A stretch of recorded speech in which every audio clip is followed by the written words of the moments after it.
বিধবা বিবাহ সম্পর্কে খুবই খারাপ ধারণা রাখে সবাই। বিধবা বিবাহ সম্পর্কে খুবই খারাপ ধারণা রাখে সবাই, বলে চরিত্র ভালো না তাই বিয়ে বসেছে। ইসলাম কি বলে? আত্মীয়রা খুব হাসাহাসি করে, এর মাসালা কি? আমাদের সমাজে যে সমস্ত অসভ্যতা, নোংরামি এবং নিকৃষ্ট কালচার আছে, এর মধ্যে একটা হলো এটা। একজন নারী তিনি যদি তার স্বামী হারা হন, হতে পারে স্বামীর সাথে বিচ্ছেদ হয়ে গেছে বা স্বামী মারা গেছে, তাহলে ইসলামের দৃষ্টিতে তিনি অন্যত্র বিবাহ বসার প্রয়োজন হলে বিবাহ করাটাই হলো উত্তম। এলাকাবাসীর কর্তব্য তার বিবাহের ব্যবস্থা করা। আমরা বিবাহের ব্যবস্থা তো করি না, উল্টা বরং ওই বেচারি ভদ্র মহিলাকে নানা কটু কথা আমরা শুনাই। একজন মানুষ তার চরিত্র হেফাজতের জন্য বিয়ে করলে সেটা কি ভালো না খারাপ? তো ভালো কাজ করার পর যদি আপনি একটা মন্দ কথা বলেন, তো মনে রাখবেন আল্লাহ সুবহানাহু ওয়া তাআলা কোরআনে বলেছেন, তাহসাবুনাহু হাইয়িনা ওয়া হুয়া ইনদাল্লাহি আযীম। তোমরা কারোর চরিত্র সম্পর্কে একটা খারাপ কথা বলাটাকে সাধারণ কথা মনে করছো, আল্লাহর কাছে এটা অনেক বড় ব্যাপার, অনেক বিশাল বড় অপরাধের কথা। এজন্য কোনো বিধবা বিয়ে করতে চাইলে কখনো খবরদার খারাপ কথা বলবেন না। কোনো তালাকপ্রাপ্তা নারী তালাকের মুখোমুখি হয়ে গেছেন, তাকে নিয়ে বাজে কথা বলবেন না, কারণ তার মনে অনেক ব্যথা। এমনি স্বামী মারা গেছে, এমনি বিচ্ছেদ হয়ে গেছে, কেউ বিচ্ছেদ চায় না, হয়ে গেছে, সেটা যে কারণেই হোক, তাকে আবার কষ্ট দিবেন না। একজনের ঘর পোড়ার মধ্যে আলো পোড়া দিতে যাবেন না, একজনের কষ্টকে লবণ দিয়ে কষ্ট বাড়াতে যাবেন না। এই জন্য কোনো মেয়ে যদি বিধবা বিয়ে করতে চায়, অ্যাপ্রিসিয়েট করবেন। উচিত সমাজের মানুষ তার বিয়ের ব্যবস্থা করা, কারণ দিন শেষে তিনি মানুষ, তার বিয়ের প্রয়োজন হতে পারে। একজন নারী শুধুমাত্র জৈবিক প্রয়োজনেই শুধু বিয়ে করতে হয় তা কিন্তু না। ভাইরা আমার, আমাদের এই সমাজ এত ভয়াবহ একটা অবস্থায় সমাজে বিরাজ করছে যে একজন বিধবা একা একা সমাজে চলা তার জন্য কঠিন হয়। তার একজন পুরুষ গার্ডিয়ানের দরকার হয়, চলাফেরা করতে অসুবিধা হয়, নানান লোকের কুদৃষ্টি পড়ে, তার জীবনযাত্রাটা কঠিন হয়।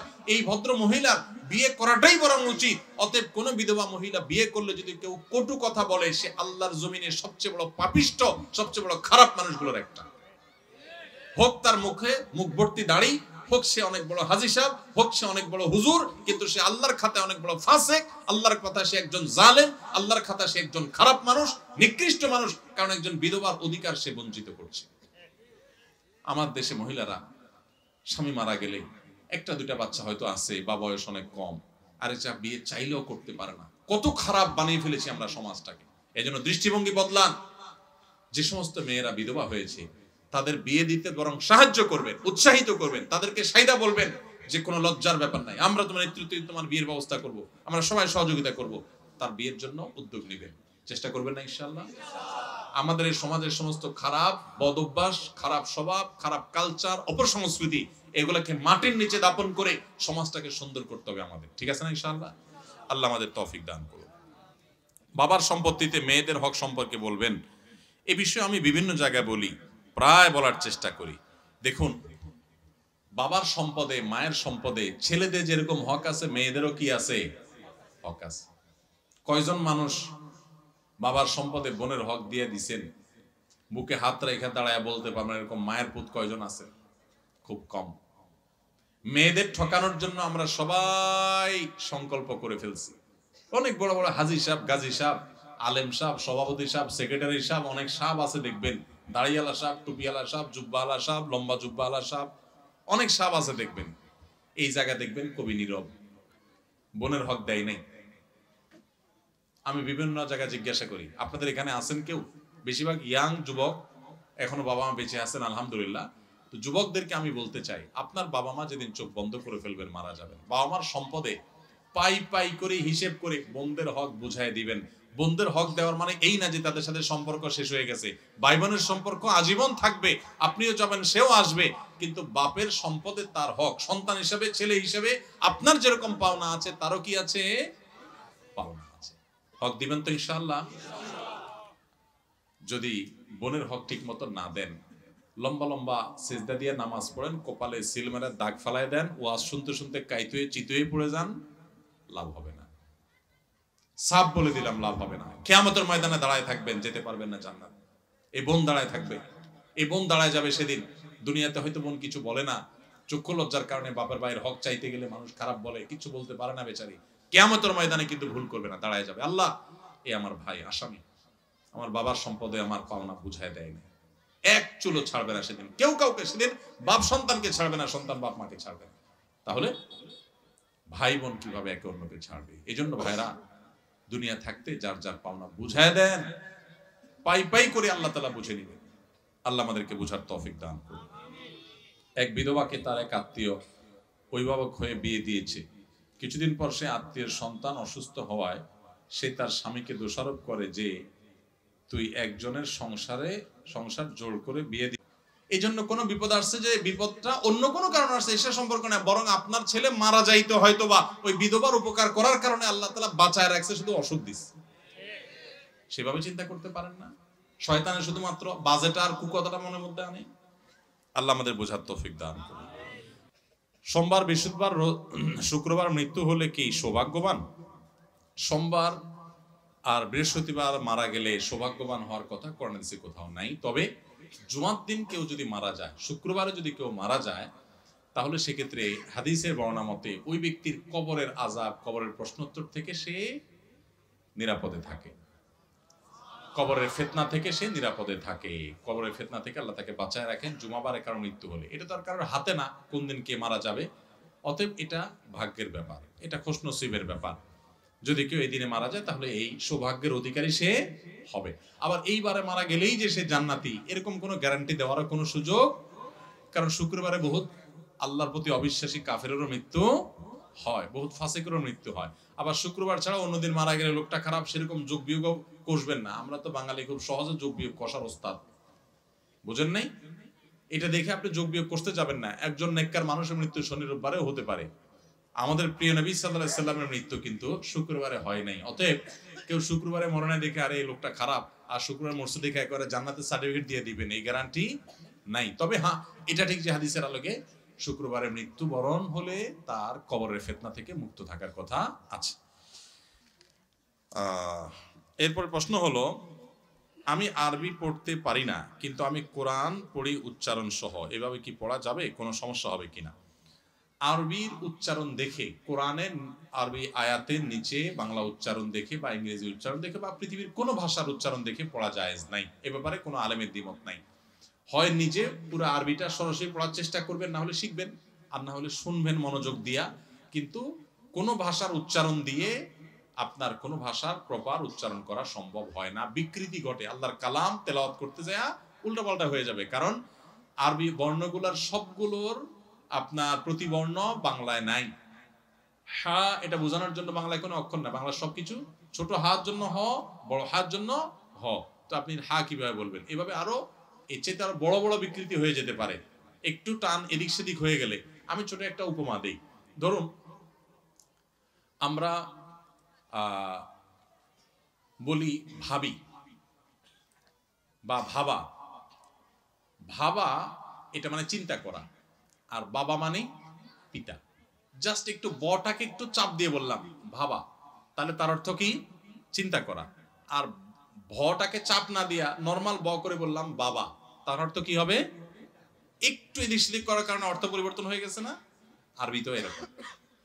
তো আপনার বাংলার অক্ষর দিয়ে যদি আপনি উচ্চারণ করেন, তাহলে সেটা দেখা যাবে এরকম অনেক কিছু পরিবর্তন হয়ে গেছে, কারণ বাংলায় তো সব অক্ষর নাই ওইটার অনুরূপ। এই জন্য আরবিটা সরাসরি আরবি শিখে তারপরে পড়বেন, আর না হলে শুনবেন, কিন্তু বাংলা উচ্চারণওয়ালা কোরআন কিনবেনও না, বাংলা উচ্চারণ দেখে পড়বেনও না। শুধু বাংলা কেন, কোনো ভাষার উচ্চারণ দিয়ে কোরআন পড়া যাবে না, গুনাহ হবে, এটা করা যাবে না। আপনি সরাসরি আরবি থেকে পড়বেন, কষ্ট হোক, একটু আস্তে আস্তে পড়েন। তবে ওই যে দোয়া ইত্যাদি সেগুলো ভিন্ন কথা, কিন্তু আল্লাহর কালামের ক্ষেত্রে কোনো প্রকার বিকৃতি যেন না হয়, সেজন্য উচ্চারণের সাহায্য নেওয়া যাবে না। এমনি দোয়া দুরুদের ক্ষেত্রে সাহায্য নিলেন উচ্চারণের, সেটা ভিন্ন কথা। আমি একজনকে টাকা ধার দিয়েছি, প্রায় ৩-৪ বছর হয়ে গেছে, দিতে পারছে না, প্রায় 10 থেকে 12 লক্ষ টাকা। এখন কি আমার সেই টাকার যাকাত দিতে হবে? টাকাটা কর্জে হাসানা হিসেবে দেয়া মানে সুদমুক্ত।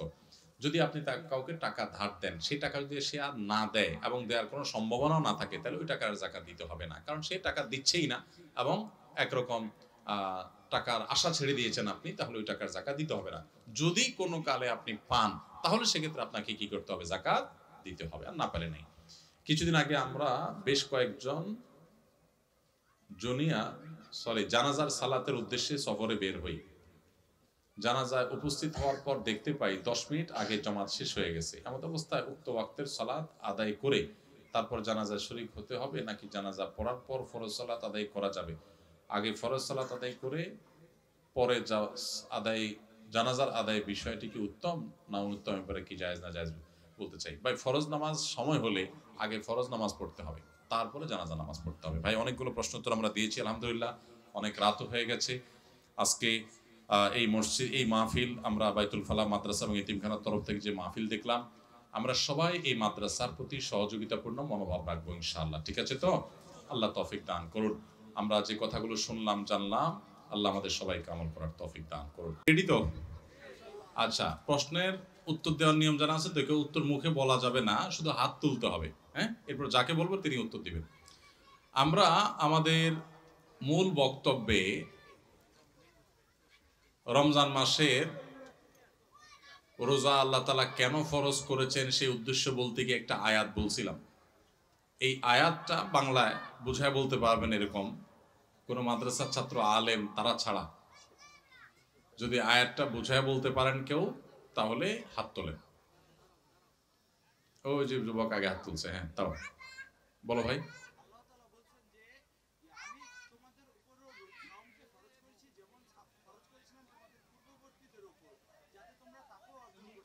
মাশাআল্লাহ মাশাআল্লাহ, এত সুন্দর করে কিভাবে শোনা দিলে তুমি? আগে থেকে শোনা ছিল? আজকের মাহফিল থেকে পুরো বক্তব্য থেকে তুমি কি জিনিসটা শিখছো, এরকম কিছু একটা বলো।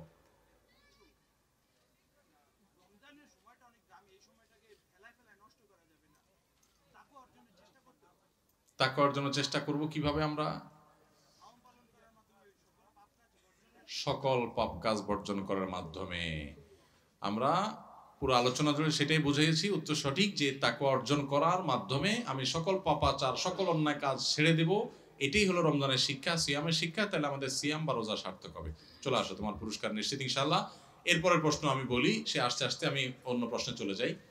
আমরা আমাদের প্রশ্নোত্তর সেশনে ইতিকাফ সম্পর্কে বলেছি।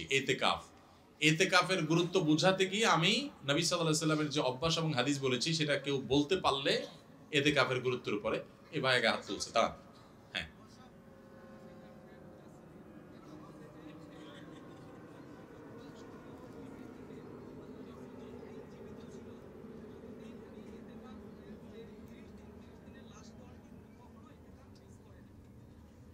মাশাআল্লাহ মাশাআল্লাহ, চমৎকার, অসাধারণ।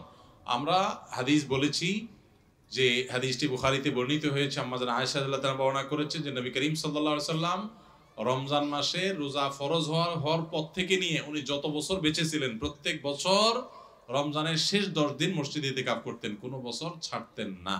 আপনি কি কখনো ইতিকাফ করেছেন? মাশাআল্লাহ। কোন বছর?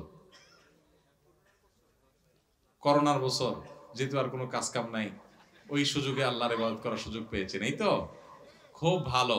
হাসির তো কিছু নাই। করোনার বছর আমরা ইতিকাফ কয়জন করছি যারা হাসছি? ভাই তো করছেন আলহামদুলিল্লাহ, তাই না? এটা ভালো কাজ আলহামদুলিল্লাহ। চলে আসেন, অবশ্যই আপনাকে আমরা পুরস্কৃত করতে চাই। মাশাআল্লাহ মাশাআল্লাহ,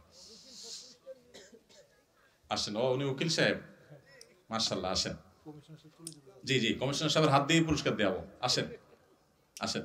কই আমাদের লেখা নতুন বই তারাবির সালাতে কোরআনের বার্তা, আমাদের প্রধান অতিথির হাত থেকে আপনি পুরস্কারটা নেন। আমিও ধরলাম, অসুবিধা নেই। জি মাশাআল্লাহ মাশাআল্লাহ, আল্লাহ আমাদের এই ভাইকে আরো বেশি আমলের তৌফিক দান করুন। মাশাআল্লাহ, উনি একজন অ্যাডভোকেট না? মাশাআল্লাহ, অ্যাডভোকেট সাহেব নিজে ইতিকাফ করেছেন। অ্যাডভোকেট সাহেব, কোন অন্যায় মিথ্যা মামলা আপনি সহযোগিতা করবেন না, আল্লাহর ভয়ে হিসাব করে চলবেন। ভাই আল্লাহ আপনাকে তৌফিক দান করুন। জাযাকাল্লাহ খাইর। কেমন আল্লাহ ভাই? কেমন আল্লাহ? জি জি ইনশাআল্লাহ।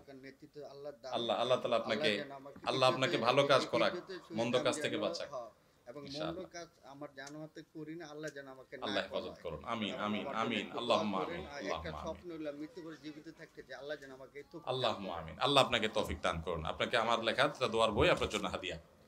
জাযাকাল্লাহ খাইর। জি কেমন আল্লাহ। আচ্ছা ভাই, এরপরের প্রশ্ন, আজকের মাহফিল থেকে, হ্যাঁ ও তোমার পুরস্কার রয়েছে, ঠিক আছে আসো। মাশাআল্লাহ, তোমার জন্য আমার লেখা আরেকটা বই রমজান উপলক্ষে, রমাদান প্ল্যানার, কিভাবে আমরা রমজান সুন্দরভাবে কাটাবো এর জন্য রমজান প্ল্যানার বইটা।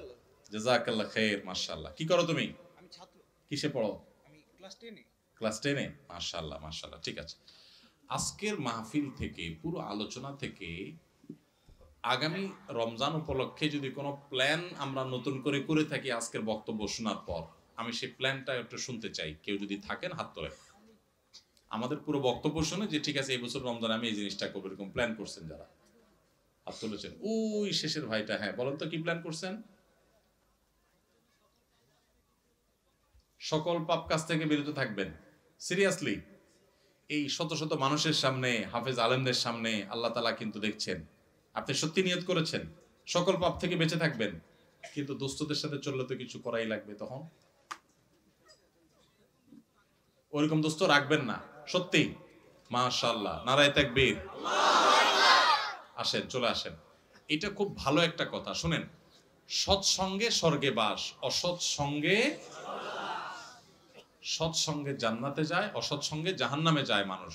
যেই বন্ধুর কারণে আমি নামাজ পড়তে পারবো না, ওই বন্ধু বন্ধু না, ওটা দুশ্মন।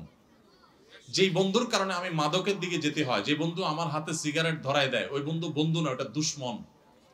যেই বন্ধু আমাকে মেয়েদেরকে উত্ত্যক্ত করতে উদ্বুদ্ধ করে, রসিকতা করে, এগুলা নিয়ে মজা লয়, সে বন্ধু বন্ধু না, সেটা আমার শত্রু। অনেক যুবক এটা বুঝতে বুঝতে দেরি করে ফেলে, তাদের জীবন ধ্বংস হয়ে যায়। মাশাআল্লাহ, আমার এই ভাই সে নিয়ত করেছেন। কি করেন আপনি? কিসের জব করেন? বাইং হাউসে জব করেন। কি নাম আপনার? আবু রায়হান। আপনাকেও একইভাবে আমাদের লেখা নতুন বই তারাবির সালাতে কোরআনের বার্তা উপহার, প্রতিদিন তারাবিতে যাওয়ার আগে পড়ে নেবেন, ঠিক আছে ইনশাআল্লাহ। এই বইয়ের উপরে 3 লক্ষ টাকার প্রতিযোগিতা ঘোষণা, পুরস্কার সহ প্রতিযোগিতা ঘোষণা করা হয়েছে, জানেন তো? এই বই পড়ে রমজানের শেষ জুমার দিন ফজরের পরে অনলাইনে পরীক্ষা দিবেন, 100 প্রশ্ন উত্তর দিবেন, 3 লক্ষ টাকার প্রথম পুরস্কার জিততে পারেন ইনশাআল্লাহ। জি, মাশাআল্লাহ। এই বইয়ের উপরে প্রতিযোগিতা, যে কেউ অংশগ্রহণ করতে পারে, যে কোনো নারী পুরুষ অংশগ্রহণ করতে পারে। শুধু প্রতিদিন পড়বেন আর রমজানের শেষ জুমার দিন ফজরের পরে পরীক্ষা দিবেন। গুগলে এমসিকিউ প্রশ্ন হবে 100, আমাদের ফেসবুক পেজ ফলো করবেন, যে কেউ উত্তর দিতে পারবেন, কোনো রেজিস্ট্রেশন লাগবে না, সবাই পরীক্ষা দিতে পারবেন। দিলে পুরস্কার জেতার সুযোগ থাকবে ইনশাআল্লাহ। আর এদিকে কে জানি হাত তুলছে, কি নিয়ত করছেন? হ্যাঁ ভাই, আপনি একটু দাঁড়ান। ওয়ালাইকুম আসসালাম। জীবনের প্ল্যানটা মানে রমজানের প্ল্যানটা তো আগে থেকেই ছিল, কিন্তু রমজানের পাশাপাশি এটা যে গোটা জীবনের রোজা, এই শিক্ষাটার উপরে নতুন প্ল্যান। মাশাআল্লাহ মাশাআল্লাহ। আমরা বলেছি রমজানের রোজাটা সৈয়দ আবুল হাসান আলী নদভী রহমতুল্লাহ আলাইহি আমাদেরকে শিখিয়েছেন যে রমজানের রোজাটা হলো সীমিত ছোট আয়তনের রোজা, 13-14 ঘন্টার। আমাদের পুরো জীবনটাও একটা রোজা, পুরো জীবনে হারাম থেকে বেঁচে থাকতে হয়, সেটাও এক ধরনের রোজা। তো ভাই, এখন থেকে রমজান রোজার জন্য তো হারাম থেকে বাঁচবেনই, পুরো জীবনভর সব ধরনের হারাম থেকে বাঁচার প্ল্যান করেছেন। খুবই সুন্দর নিয়ত, মাশাআল্লাহ। চলে আসেন, চলে আসেন, মাশাআল্লাহ, জাযাকাল্লাহ খাইর। আমরা আর পুরস্কার বিতরণ করে সময় আর দেরি করতে চাই না, রাত অনেক হয়েছে, 10:30 পার হয়ে গেছে। সো আমরা শেষ করতে চাই। আর নিয়ত জানি কে করেছেন আজকের আলোচনা থেকে? হ্যাঁ, আপনি দাঁড়ান। কি নিয়ত করেছেন ভাই?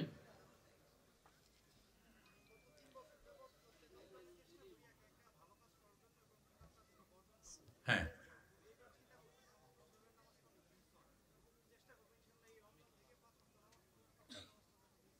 রমজানে তো ফজর নামাজ মিস হয় না সাধারণত মানুষের, রমজানের পরেও সেটা ধরে রাখবেন। মাশাআল্লাহ, আপনার ফজর নামাজ যাতে মিস না হয় তার জন্য আমি একটা টিপস দিতে পারি, বলবো? রাতে যদি তাড়াতাড়ি ঘুমান, ফজর নামাজ এমনিই হবে ইনশাআল্লাহ। রাতে মোবাইল টিপাটিপি করা যাবে না।